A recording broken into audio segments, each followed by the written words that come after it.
Welcome to my channel. Tariffs weren't just taxes, they were shock waves.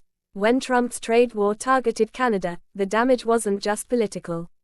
Steel, aluminum, even maple syrup suddenly came under fire. So what does a country do when its largest trading partner turns up the heat? Does it fold or fight back? Canada chose something bolder: escape velocity. It turned to the world, forging new alliances, signing new deals, and finding new lifelines. The results? Surprising. As the US stepped back, other nations stepped in. Some of them are now quietly replacing America as Canada's closest trade partners. Let's break down who helped Canada bounce back and even surge forward. European Union. When exports were crashing and the US imposed punishing tariffs, Canada pivoted to the European Union. Under CETA, the Comprehensive Economic and Trade Agreement, exports to Europe surged over 25%, reaching into the tens of billions. Canadian seafood, aerospace equipment, and medical technology began flooding into European markets. Small businesses found buyers in Amsterdam, Milan, and Stockholm. Canadian farm products started replacing local goods on European shelves. Indonesia. One of Canada's fastest-growing trade allies wasn't in North America or Europe.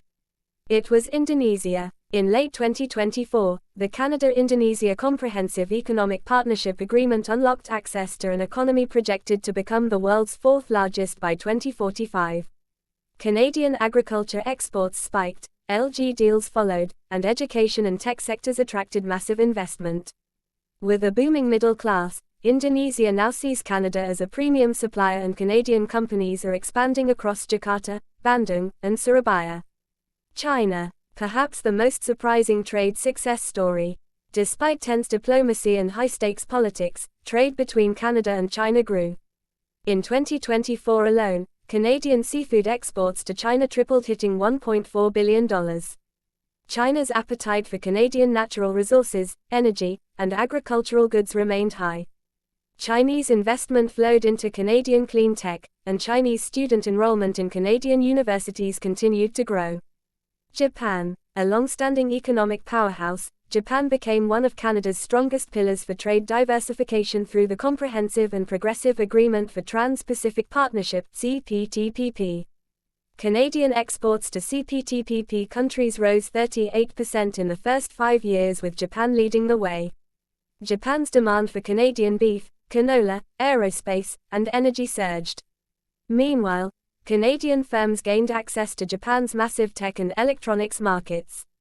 South Korea. When US tariffs hurt Canada, South Korea stepped up. The Canada-Korea Free Trade Agreement, signed in 2015, became vital. South Korea ramped up imports of Canadian beef, wood, seafood, and more. Today, South Korea is Canada's 7th largest trading partner and climbing. Its auto and electronics sectors now source Canadian resources, while Canadian firms tap into Korea's cutting-edge tech infrastructure. Canada's lithium, cobalt, and hydrogen technologies are aligning perfectly with South Korea's clean energy goals, proving that trust and technology can build lasting trade ties. Philippines. Canada didn't just turn to giants, it built relationships with countries like the Philippines. In 2024, Canadian exports to the Philippines reached $2.3 billion, up 35% in 2 years. Filipino demand for Canadian meat, wheat, and fertilizers soared.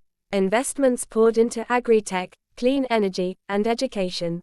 Cultural ties are also fueling business growth. Filipino students are among the top foreign enrollees in Canada, contributing to economic and diplomatic links. Vietnam. Canada's trade with Vietnam skyrocketed under the CPTPP, with exports reaching $1.6 billion in 2024, up 40% in 5 years. Vietnam's fast-growing middle class and booming manufacturing sector are hungry for Canadian clean agri-food, lumber, and green tech.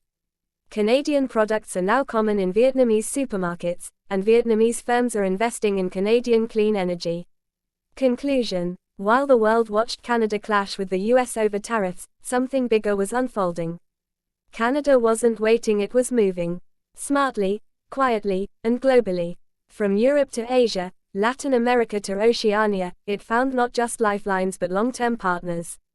This wasn't just survival, it was strategy. A new trade map built on trust, diversification, and smart diplomacy. And the story isn't about what Canada lost, it's about what it gained.